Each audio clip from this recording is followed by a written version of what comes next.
We got another Permit Betty here, everybody. This now viral video appears to show a woman asking a street vendor in San Francisco about whether or not they have permits to sell trinkets and sweaters. Sorry guys, I have to ask for permits. 2 months ago, I was walking down a street in my community. I came up on a vendor. They were selling hats for kids. My job is to make sure that everybody has a permit that's out there. Sidewalk and street ordinances, you have to have a permit if you're selling anything on the sidewalk.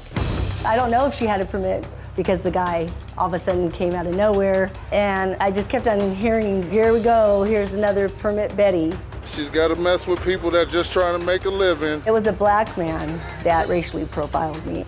He didn't know what my business was. I was not calling the police. He thought I was just being another white woman being nosy, harassing a lady that was Hispanic. I did hear him say, let's make her go viral. Let's make her lose her job. Let's let her go viral, ladies and gentlemen. That is exactly what happened. I got suspended the next day. I got hate mail. My whole life got taken away because somebody said I was a white racist.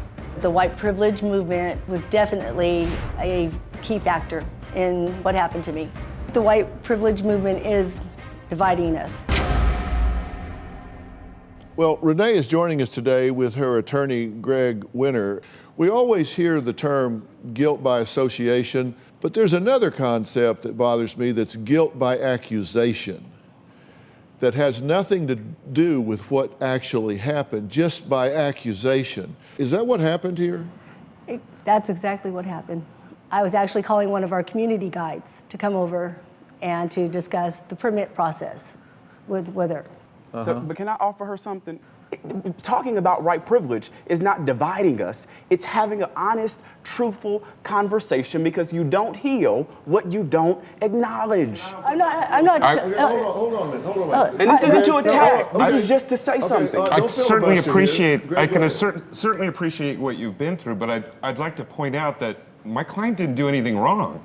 This gentleman who took this video didn't take the time to even approach her and say, what are you doing? He wanted to go online and turn my client into a villain. God bless you, because nobody wants to be put in that position of being unfairly judged, which is what so many people of color experience every day. But I'll tell you this, I'll flip it and say this. It's not that the white privilege movement, as you put it, is dividing us. It's the fact that if so many white folk weren't acting like they were doing your job, let me interrupt you. Then you might not be able to. Let me interrupt you for a minute. Sure. Does anybody want to take a minute to acknowledge that this woman was falsely accused and lost her job? I started with that. Yeah, you gave it about 3 syllables, and that needs to be acknowledged. But Dr. Phil, can I be honest here?